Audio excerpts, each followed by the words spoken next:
UP में चुनाव लड़ेगी चिराग पासवान की पार्टी एलजेपीआर। यानी यूपी में सभी राजनीतिक दलों के साथ साथ एलजेपीआर भी चुनावी तैयारी को धार देती नजर आ रही है, जिसके बाद कई सवाल खड़े हो रहे हैं। जैसे किस वोट बैंक पर है चिराग पासवान की नजर, किसे नुकसान पहुंचाएगी चिराग पासवान की पार्टी, और क्या बिहार की तरह यूपी में भी एनडीए के तहत लड़ेंगे चुनाव? चलिए आपको बताते हैं। नमस्कार, टीवी 24 नेटवर्क देख रहे हैं आप, मैं हूं आपके साथ शिखा मेहरोत्रा।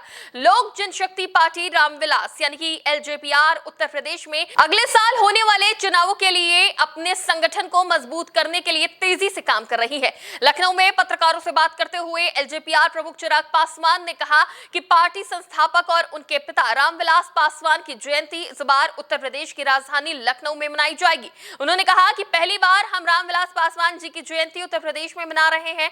इस कार्यक्रम के जरिए संगठन में नई ऊर्जा भरने और यूपी में पार्टी को मजबूत करने का लक्ष्य है। चिराग पासवान ने कहा कि पार्टी बिहार में मजबूत स्थिति में है और झारखंड व नागालैंड में भी उसके विधायक हैं, जबकि पूर्वोत्तर के कई राज्यों में संगठन का विस्तार किया जा रहा है। यूपी विधानसभा चुनाव लड़ने और गठबंधन को लेकर पूछे गए सवाल पर चिराग पासवान ने कहा कि उनकी पार्टी चुनाव लड़ना चाहती है, लेकिन सीटों की संख्या और गठबंधन का अंतिम फैसला पार्टी की प्रदेश इकाई और केंद्रीय संसदीय बोर्ड मिलकर करेंगे। उन्होंने कहा कि हम केंद्र और बिहार में एनडीए का हिस्सा हैं और उत्तर प्रदेश में भी गठबंधन को मजबूत करना चाहते हैं। हर गठबंधन अपनी तैयारी कर रहा है, हम क्या फैसला लेंगे उसके लिए अभी समय है। उन्होंने एनडीए सहयोगियों के बीच मतभेदों के सवाल पर कहा कि बिहार, झारखंड और केंद्र में प्रधानमंत्री नरेंद्र मोदी के नेतृत्व में गठबंधन मजबूत है। चिराग पासवान ने कहा कि ऐसा कौन और क्यों बोल रहा है ये वही जाने, लेकिन हमारा विश्वास प्रधानमंत्री मोदी के नेतृत्व में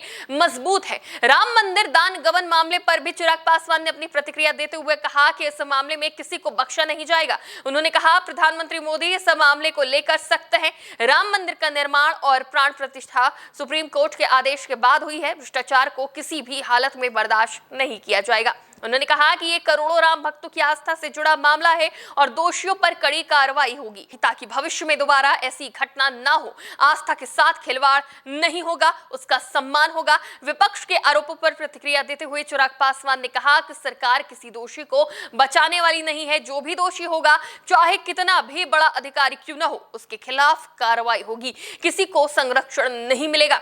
दलित राजनीति को लेकर चिराग पासवान ने समाजवादी पार्टी, बहुजन समाज पार्टी और कांग्रेस पर निशाना भी साधा।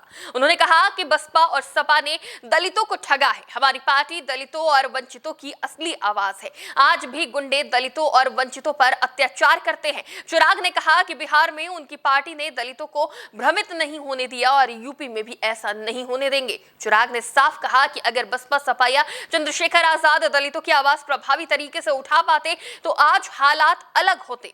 मायावती जी ने कभी आवाज उठाई थी, लेकिन आज उनकी आवाज सुनाई नहीं देती। चिराग पासवान ने यह भी कहा कि उनकी पार्टी सत्ता में रहते हुए भी जरूरत पड़ने पर अपनी बात मजबूती से रखती है। उन्होंने कहा कि हम बसपा, सपा और कांग्रेस के साथ खुद को नहीं जोड़ते। जनता जानती है कि कौन वास्तव में दलितों और वंचितों के हित की राजनीति करता है।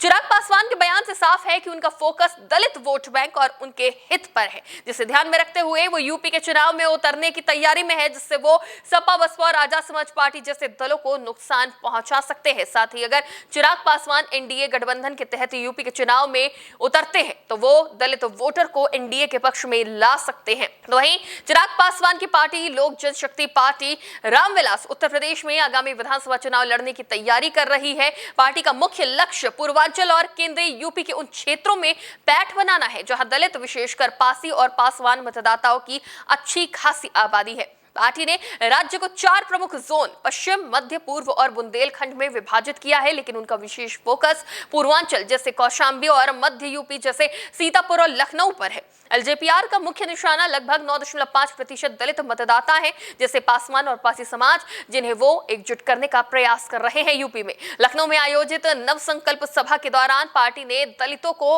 उधार का नेता न लेने का संदेश दिया। चिराग पासवान की पार्टी दलितों के मुद्दे उठाकर समाजवादी पार्टियों और कांग्रेस के संविधान आरक्षण खतरे में वाले नैरेटिव को चुनौती दे रही है।